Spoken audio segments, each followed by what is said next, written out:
Hi, I'm Peg Tillery. Welcome to this episode of Gardening with Peg. Today we're going to talk about houseplants, and everything that we can't fit into this episode I will put on the blog posts.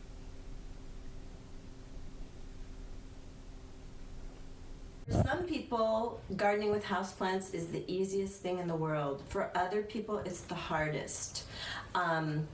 I will show you today some plants. Some are really easy peasy, and some are, they require a little bit of extra care. I'm actually sitting right next to 5 of the easiest ones, and we'll talk about those in a few minutes.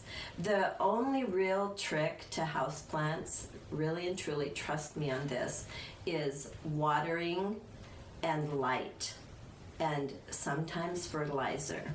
And what you're trying to do is give them the best type of living conditions that they would have had if we didn't have them in our house and they were out in the wild.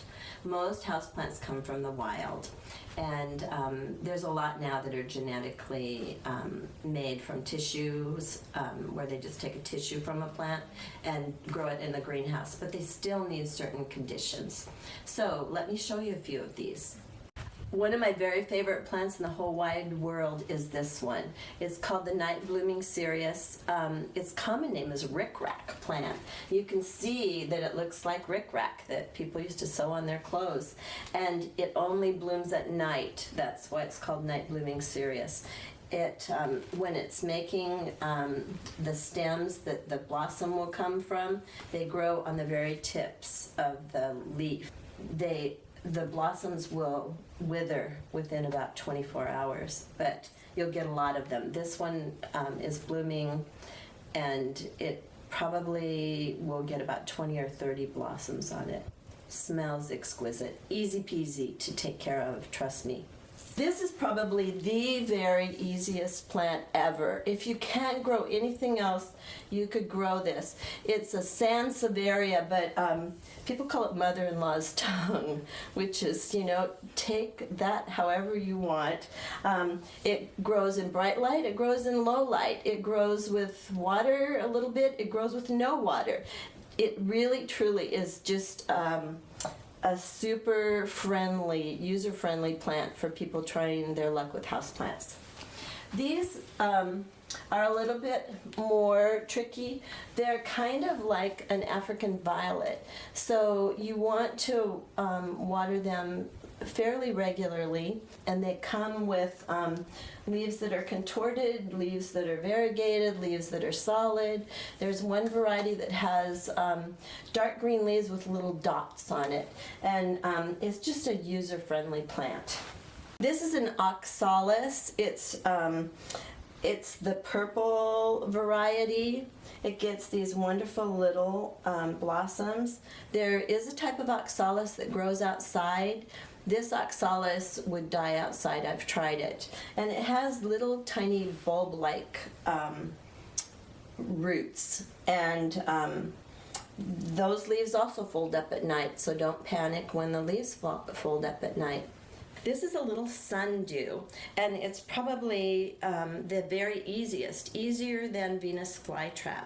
The only trick to carnivorous plants is you need to use distilled water, because they don't do well with any fertilizer or any type of water that has any minerals or anything in it that would nourish a normal house plant.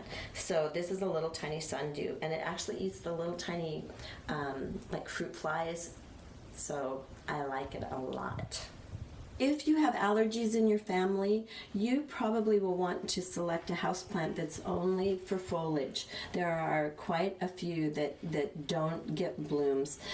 You don't want a plant that has scent to it when it blooms. This is a Hoya, and these are the beautiful flowers. To me, they look like porcelain flowers, like the ones that ladies used to have pins made out of, and they don't have a scent. So if you have to have flowers, those would probably be good. The thing about the flowers, when the flowers dry up and die back, there's like a little appendage that comes out, and you want to always leave that stub on. Don't take it off, because that's where the new blossoms form every year. Houseplants need fertilizer a couple times a year. They also need water. A lot of people like to catch rainwater. It doesn't really matter. We have well water, and the plants do quite well.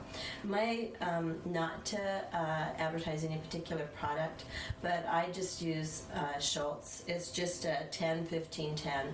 15's for the flowers, and it tells you, all of the fertilizers will tell you on the label how to use it. You also, there's plant food steaks. Those work really well for some people. I like the liquid. It's quicker absorbed by the plants. And you always want to put a saucer or something underneath your plant pot, because when you do water, it'll catch any water and not ruin your furniture.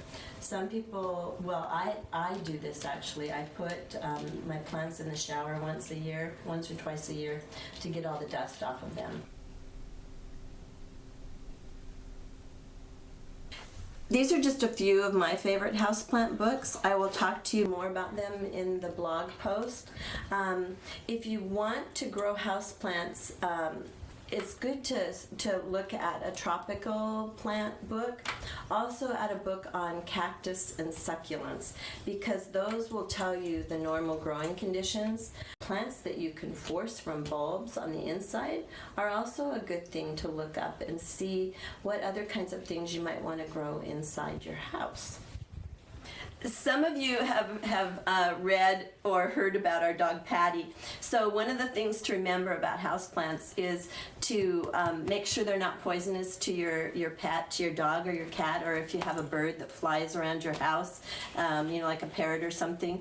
So I will put some links in the blog that you can check. Lilies for sure are poisonous, so avoid lilies in the house. Yeah.